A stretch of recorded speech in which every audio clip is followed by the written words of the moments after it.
electrician natin yan, oh. Ayan. Ano yan, pinakamagaling electrician dito. Electrician.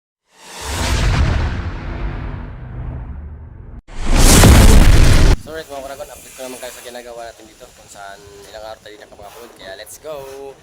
So yun nga mga Kuragon, i-update ko na kayo dito sa labas. So ayan, nag-ano na kami, naglalagay na kami ng mga raptor dito sa kabuuan ng bahay. So bali sa kabila na-assemble natin, pero may mga karagdagan pa yan na ilalagay natin para sa ating sinipa. Pero ngayon dito naman tayo sa may kabuuan ng bahay, so naglagay tayo ng mga raptor naman yan. Napalagyan natin sa mga welders natin. So pagkatapos, dito naman sa dulo o sa harapan, ayan na yung tambol na ginagawa nila. So pagdating sa may biga, pinapabuhusan ko naman. Ayan yung tambol. So hanggang taas yan, sagad yung pinakataas. Ayan yung tawag natin na tambol. So bali nagkaroon siya ng biga dito sa may tapat ng biga rin para tumibay, para pag kung sakali mo magkaroon ng artificial na di bumigay. Saka mapakain natin sa palitada. Ayan. Diretso yung tambol na yung pataas. So pagkatapos punta naman tayo dito sa loob para makita natin. So bago tayo pumasok sa loob, yun dito pala sa harapan nata.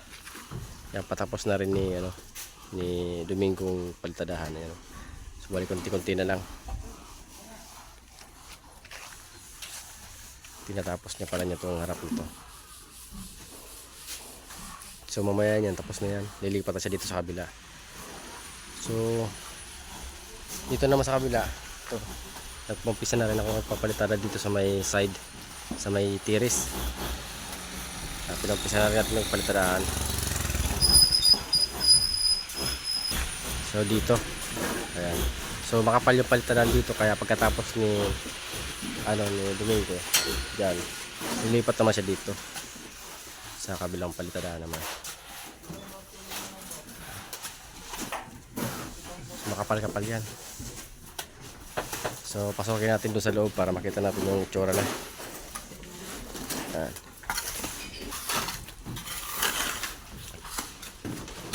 So tuloy pa rin yung pagpag-bibistay para tuloy yung palitada ng mga mason natin.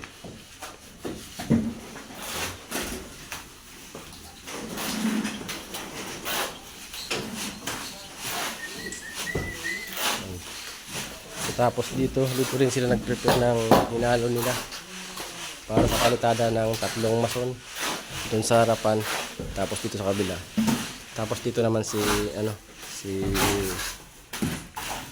palitada natin si Albert. Ayan, so natapos ito kahapon. So tapos naglagay tayo dyan ng pinahiwaan natin yun, dahil dyan kasi magano yung lababo dito banda, pero yung lababo niya hanggang sagad dito sa dulo. Tapos doon naman magkakaroon ng siwang na mga 80 cm para sa magiging ref, nalagyan ng ref. Kaya dito na siya nagpapalitada sa taas dahil natapos niya na kahapon. Dito naman sa taas. Tapos dito yung magiging panel. Ayan yung panel niya, kaya pinaiwasan na natin, pinalagyan natin ng hiwa para yung sa panel hindi na mahirapan yung electrician na magsinsil.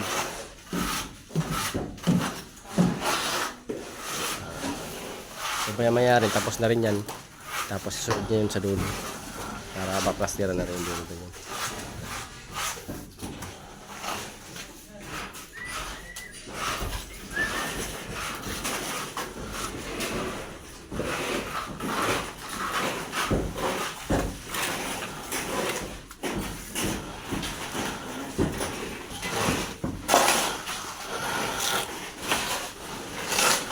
So akit tayo dito sa taas para makita naman natin yung ginagawa ng mga ibang kasamaan natin.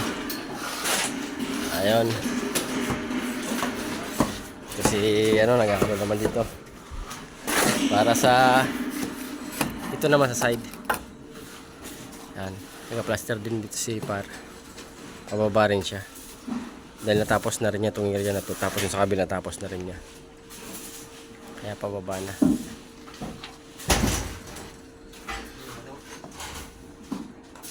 Oy! Kaya pala. Kahit tumatansik, no? Ha?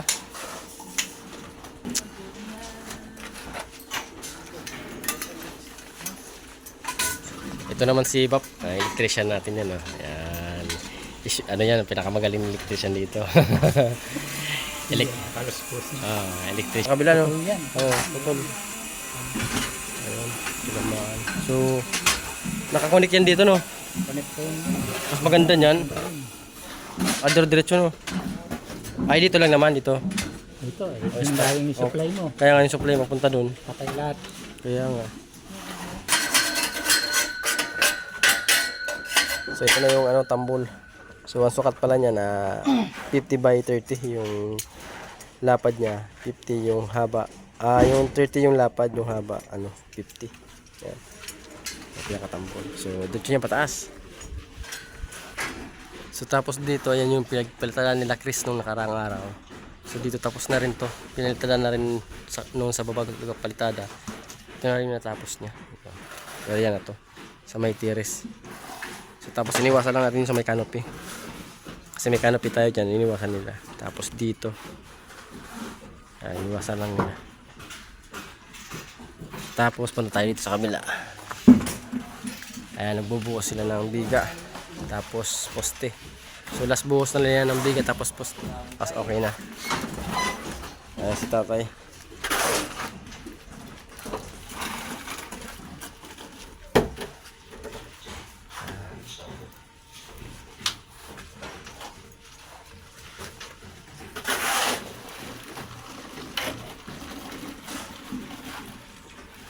Yung ano na yun na siwang, may siwang, baka mamaya dyan na naman man. Labas yung katas.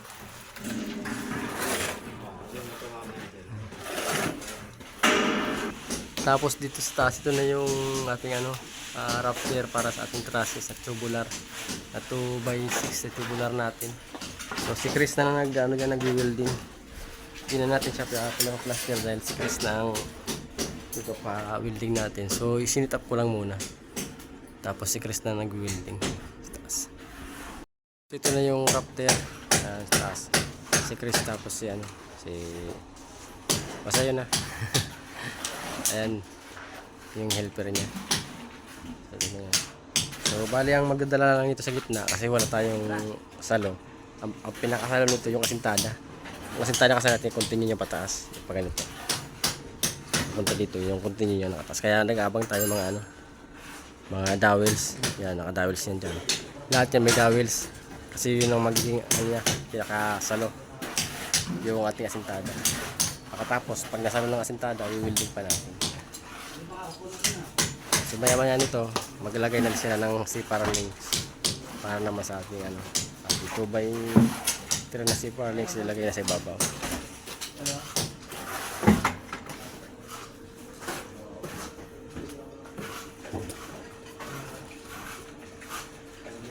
So, dahil mga Oragon, pinapalitan na niya sobrang kapal ng pinipitikan dito. Halos na sa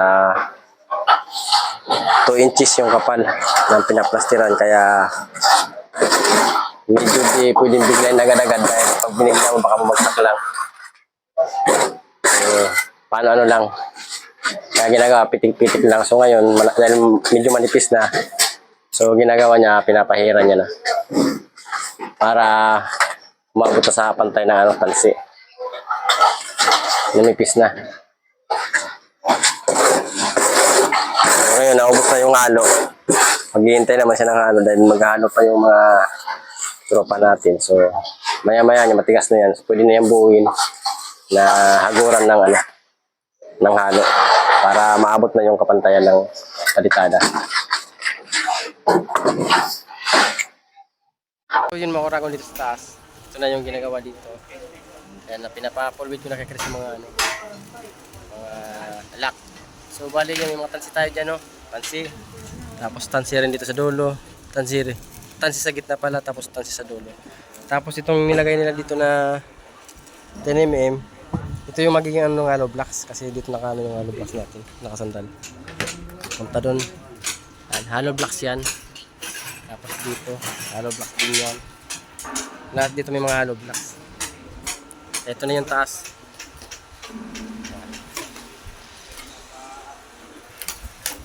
Ito yung pinaka-rafter natin. So, tapos si pare naman yan nagbubuli kasi dito sa taas.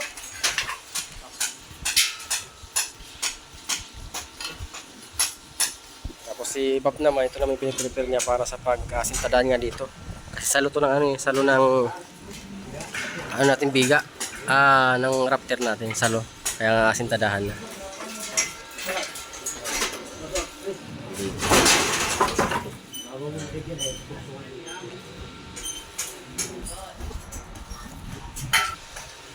Yan. So bukas tayo maglalagay ng C-Parling pagdating ng deliver. Kasi kulang tayo ng isa. Wala pa. Kaya iniintay ko. So bukas siguro darating. So tsaka lang natin to lagyan ng C-Parling. Abang wala. Dapat po ko na kay Chris. At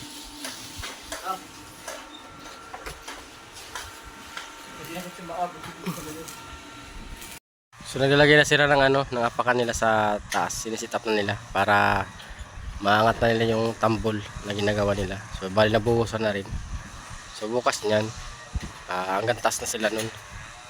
Diretso na naman yung asintada nila sa tambol. So dito nga ayan sa harapan natin natapos na ni Domingo. Yung pagpapalitada dito sa harapan. Tapos na yan, no? So dito naman tayo sa kabila. So dito ayan, oh, yung makapal kanina na pinapalitadaan. So ito na. Magbubuli na lang siya. So nabara na rin. So nire-retats na lang niya yung mga dapat retats. So bubuluhin na lang yan. Nandito sa area na to.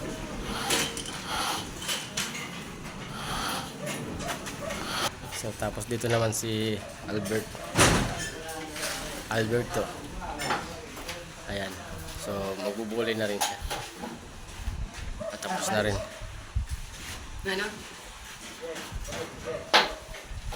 Okay.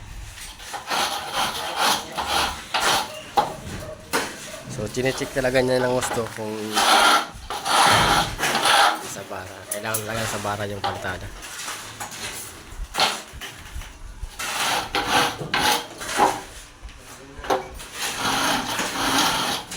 Pinapalinis natin yung isang labor natin dito dahil mag-alas 5 na.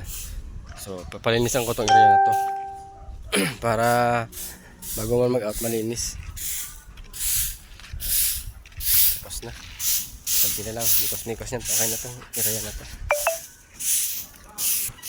So pinapalinisan natin dahil ito kasing area na to, pag maabutan ng dito ng presidente na marumi yung area na to, yung may penalty, 5,000 penalty nito, kaya dapat tuwing hapon malinis. Kaya lagi pinapalinis yan tuwing hapon para dumaan man yung yung mga secretary or yung namumuno dito sa subdivision na to, malinis, di tayo matikitan. Kaya pinapalinis ko na yung area. So natapos na itong area na to dito. Ayan, tapos na. So dito na siya sa baba. Ito naman yung habulin nyo na makapal. Kasi sobrang kapal talaga ng palitada dito. Alin taas? Sabi ko diba, Wag muna yun, yung overhead. pinabasan ko yan. Yung overhead wala pa yun eh. Kumbaga, so ayan. So makapal yung palitada dyan. Tapos dito naman tapos na sa area na to. Ito na yung nagawaan. Tinapos na nga. So bali pinakanto na natin tong kanto na to sa bintana. Ito yung yung laki. Tapos yung taas sa 60. So di ko muna overhead dahil di pa yun yung final natin. Meron pa tayong tapal. Hintayin muna natin yung hamba bago overhead. So dito tapos na rin siya sa taas. So dito na rin siya sa baba. So, tapos si GR, ayan na, nag-umpisa sa nag-asintada. So ayan na, pinapasintada na natin yung para sa dito kasi yung partition. Punta dito pa ikot. Kaya pinapasintada na natin. Tapos itatay yan. Kasi tadaan lang siya dyan. Kaya hindi siyang labor. Para tadaan din. Sa taas na yan.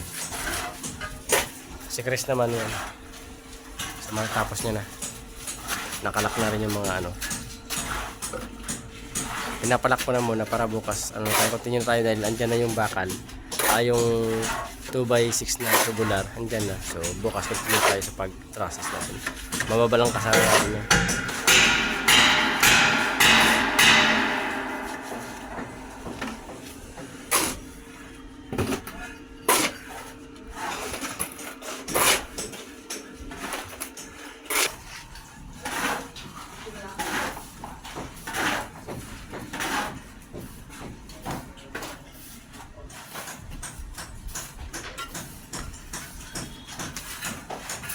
So yan, pundo lang muna yan para sa bukas. Manipis na lang yung palitada niya.